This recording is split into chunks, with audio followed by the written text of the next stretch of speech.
आज का टॉपिक है रासायनिक अभिक्रियाओं के प्रकार।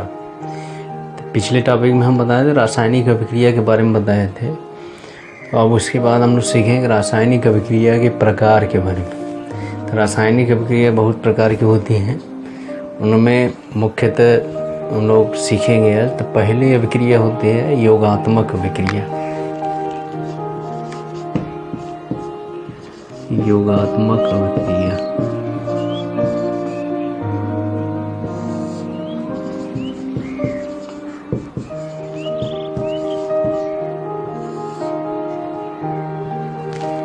इसको इंग्लिश में बोलते हैं एडिशन रिएक्शन।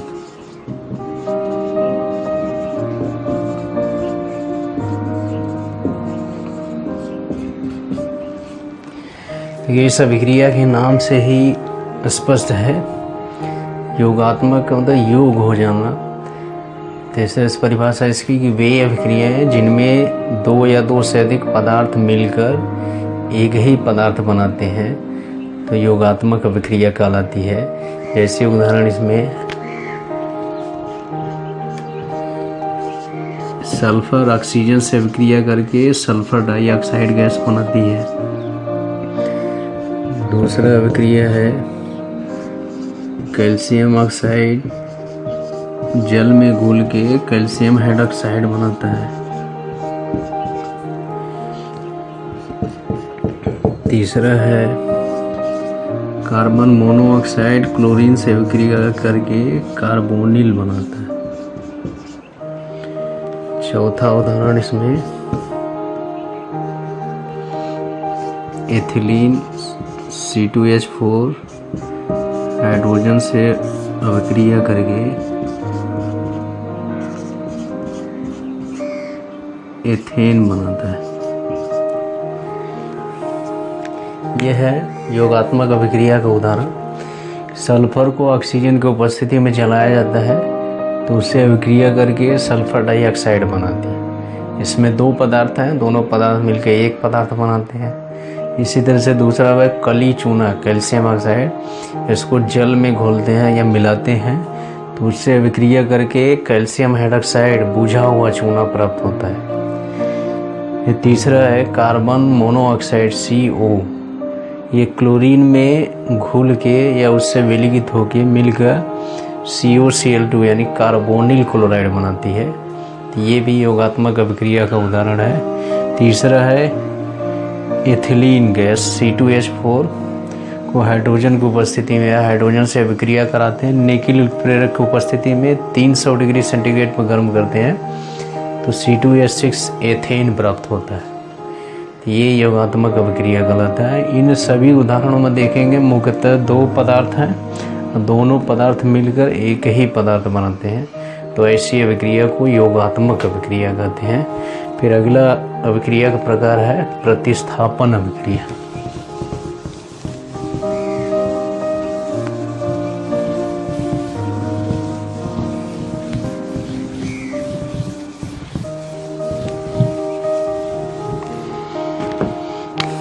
दूसरा है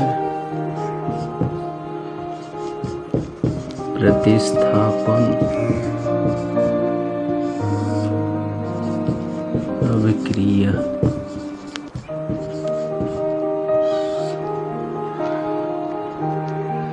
इसको इंग्लिश में बोलते हैं सब्स्टिट्यूशन रिएक्शन।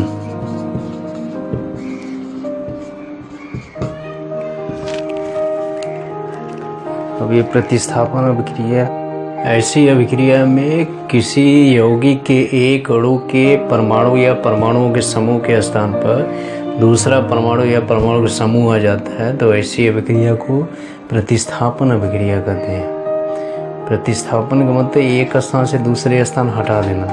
तो एक परमाणु दूसरे परमाणु को के स्थान को हटा देता है तो ऐसी अभिक्रिया को प्रतिस्थापन अभिक्रिया कहते हैं। अब इसका उदाहरण, इसमें 3 उदाहरण बताए जाते हैं। पहला उदाहरण है CuSO4 कॉपर सल्फेट की अभिक्रिया लोहे की से होता है Fe से, तो फेरस सल्फेट प्लस Cu यानी यहाँ पर ये जो परमाणु है Fe इसको विस्थापित कर देता है, प्रतिस्थापित कर देता है Cu को, तब यहाँ Fe आ जाता है और Cu अलग हो जाता है।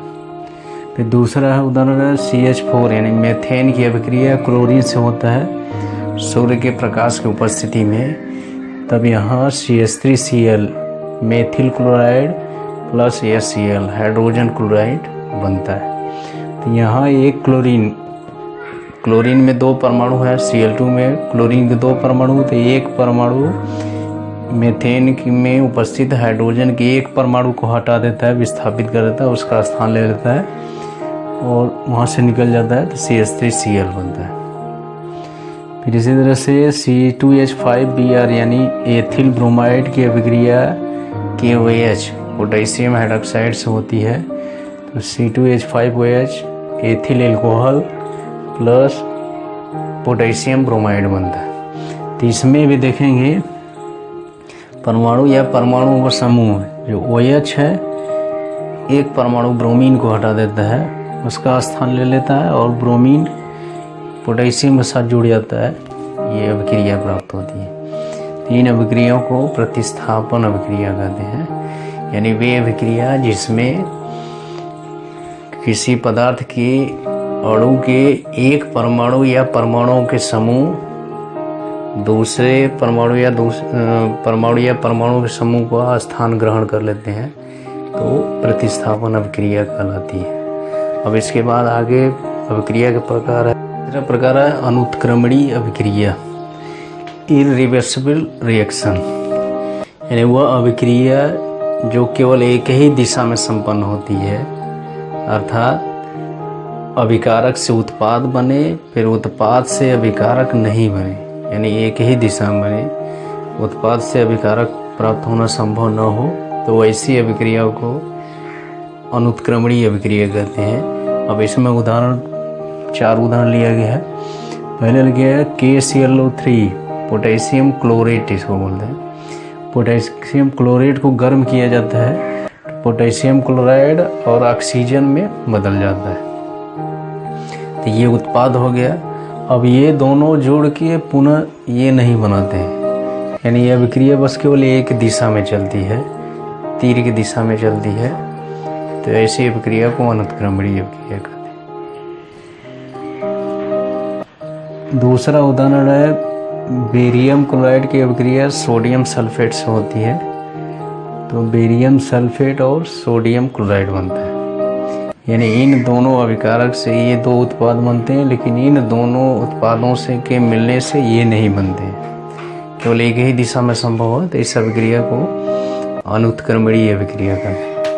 तीसरा उदाहरण है सोडियम क्लोराइड की अभिक्रिया सिल्वर नाइट्रेट से होती है, तो सिल्वर क्लोराइड और सोडियम नाइट्रेट बनता है, NaNO3, तो ये भी एक ही दिशा में अभिक्रिया संपन्न होती है, इसलिए इसको अनुत्क्रमणीय अभिक्रिया कहते हैं। चौथा उदाहरण भी इसमें है SnCl2 टीन क्लोराइड की अभिक्रिया फेरिक क्लोराइड से होती है, तो टीन क्लोराइड और फेरस क्लोराइड बनता है, तो ये भी अनुत्क्रमणीय अभिक्रिया है, केवल एक ही दिशा में संभव होती है, तो ऐसी अभिक्रिया को अनुत्क्रमणीय अभिक्रिया कहते हैं। फिर इसके बाद हम लोग सीखेंगे चौथा प्रकार है उत्क्रमणीय अभिक्रिया।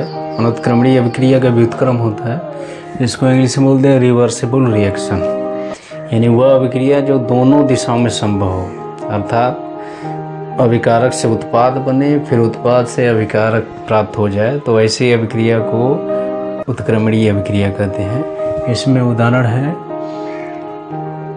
कि लोहे के गर्म लोहे पर भाप प्रवाहित करते हैं, जल की भाप प्रवाहित करते हैं, तो लोहे का ऑक्साइड बनता है और जल वाष्प बनता है, फिर ये दोनों आपस में जुड़ कर फिर यही बनाते हैं, अलग अलग हो जाते हैं, भाप अलग हो जाता है और लोहे की सतह से भाप अलग हो जाता है, जल अलग हो जाता है, तो ये अभिक्रिया दोनों दिशाओं में जलती है, इसलिए इसको उत्क्रमणीय अभिक्रिया कहते हैं। उत्क्रमणीय अभिक्रिया का संकेत इस तरह से होता है, 2 हाफ एरो दिखाते हैं विपरीत दिशा में, आधा आधा तीर विपरीत दिशा में दिखाते हैं। दूसरा है कैल्शियम कार्बोनेट, यानी कैल्शियम कार्बोनेट यानी इसको बोलते हैं चाक बोलते हैं, इसको गर्म करते हैं तो कैल्शियम ऑक्साइड और CO2 में अपघटित हो जाता है। फिर ये दोनों मिलकर फिर कैल्शियम कार्बोनेट बना लेते हैं, इसको उत्क्रमणीय अभिक्रिया कहते हैं। इसी तरह से नाइट्रोजन और हाइड्रोजन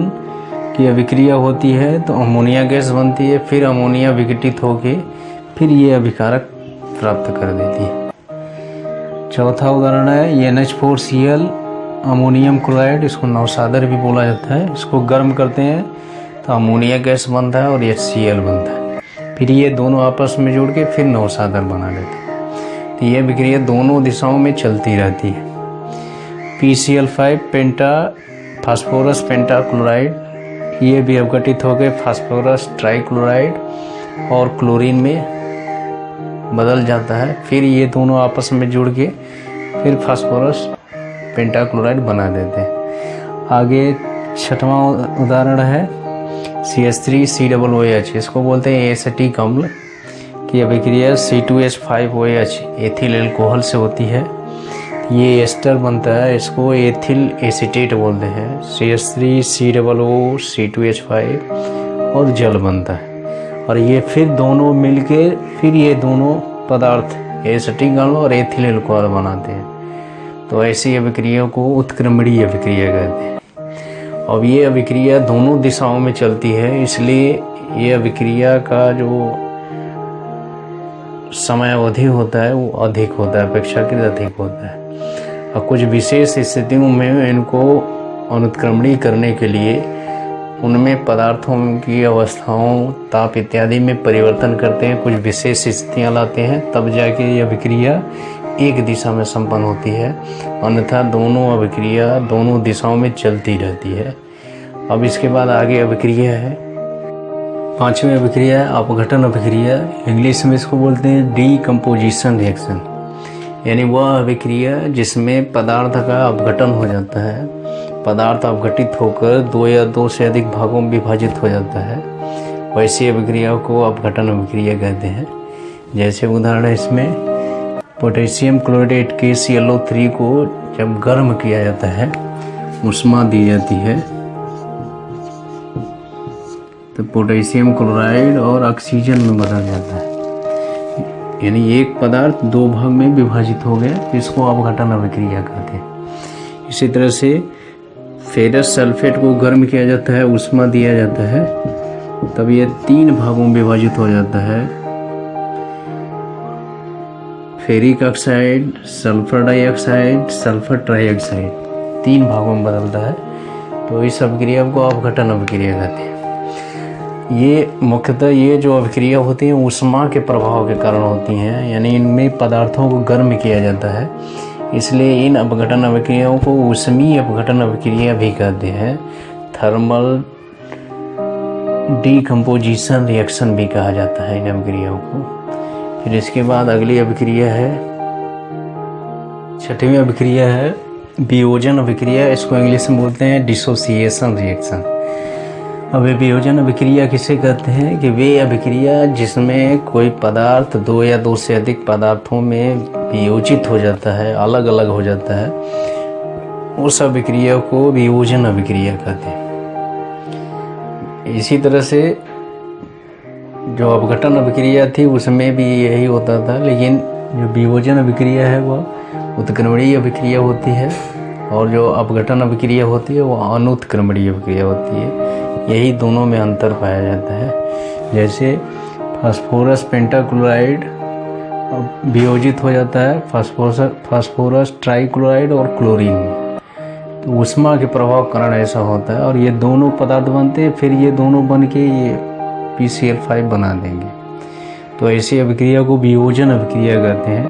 तो सामान्यतः यह अभिक्रिया ऊष्मा के प्रभाव कारण उत्पन्न होती है, इसलिए ऐसी अभिक्रिया को ऊष्मीय वियोजन अभिक्रिया भी कहते हैं, थर्मल डिसोसिएशन रिएक्शन भी कहते हैं। ऐसे ही अगला उदाहरण है अमोनियम क्लोराइड को गर्म किया जाता है, तो अमोनिया और HCl में अपघटित वियोजित होता है, फिर ये दोनों मिलकर NH4Cl बना देते हैं। फिर अगला है HI, ये भी वियोजित हो गए हाइड्रोजन और आयोडीन में अलग अलग हो जाता है। अगला N2O5 NO2 में NO2 के 2 अणुओं में वियोजित हो जाता है।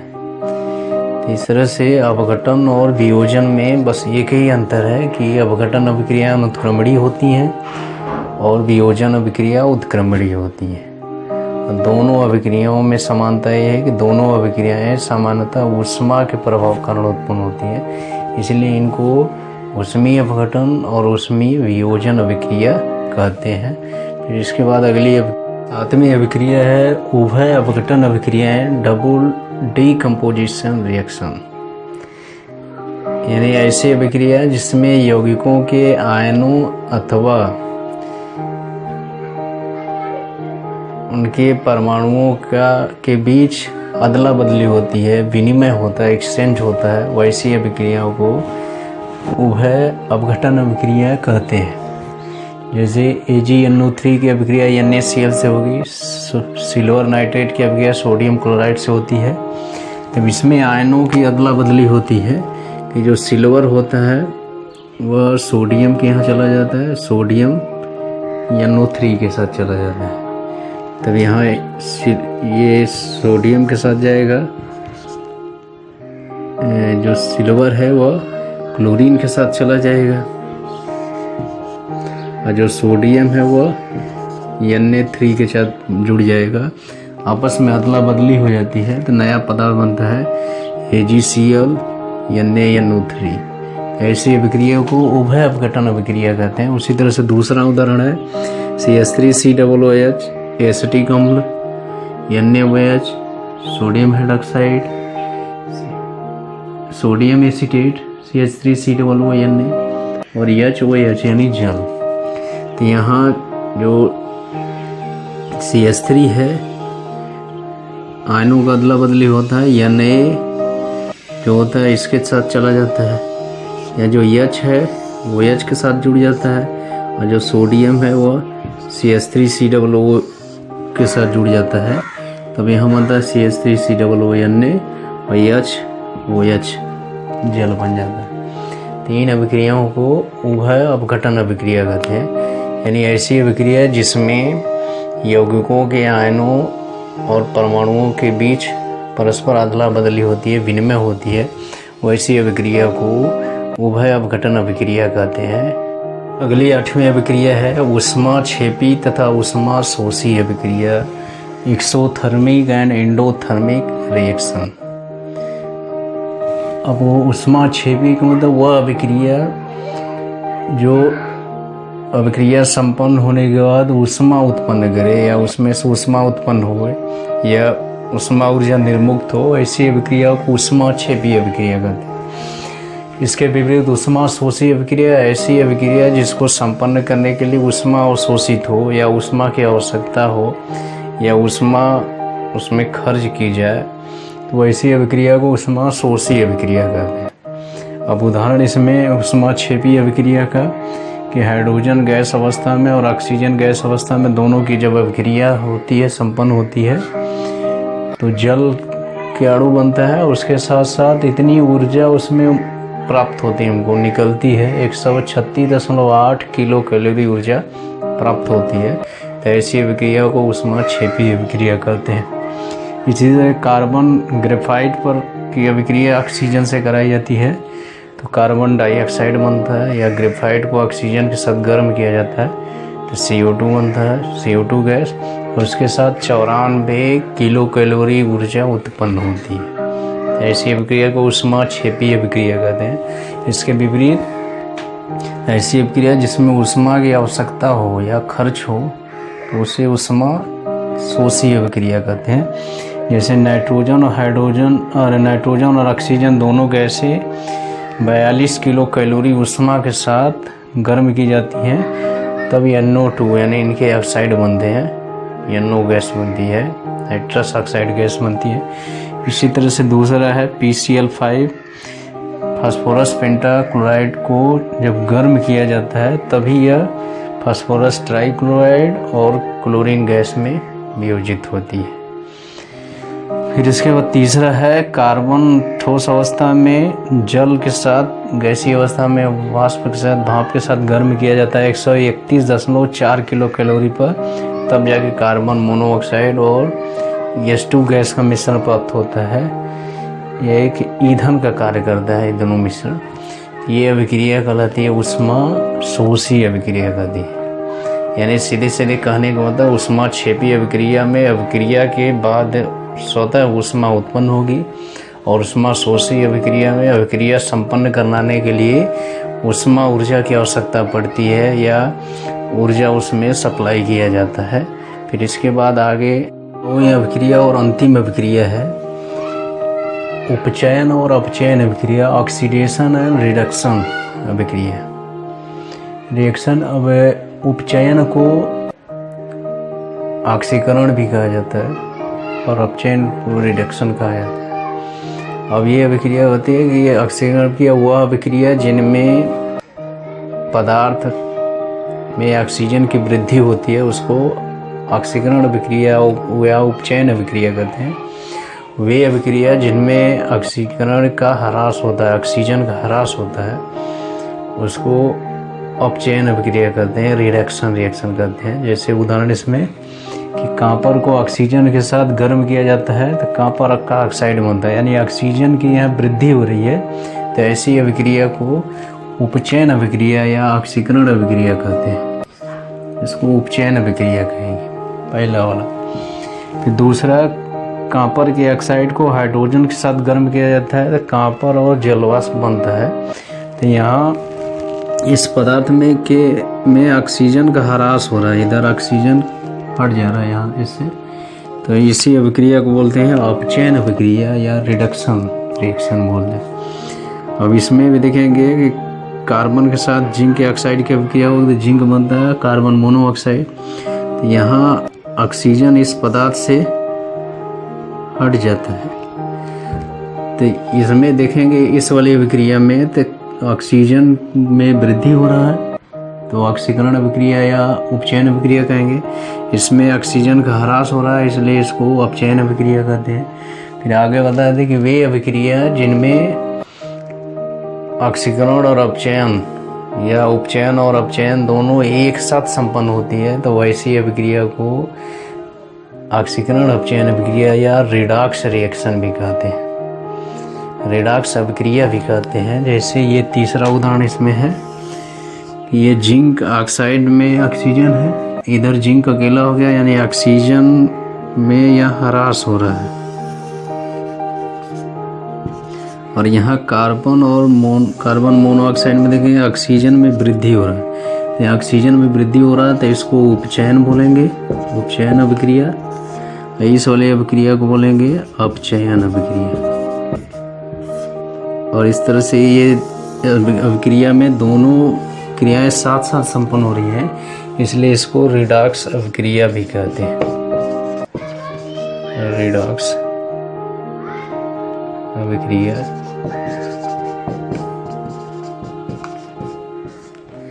या इसको रिडॉक्स रिएक्शन भी कहा जाता है।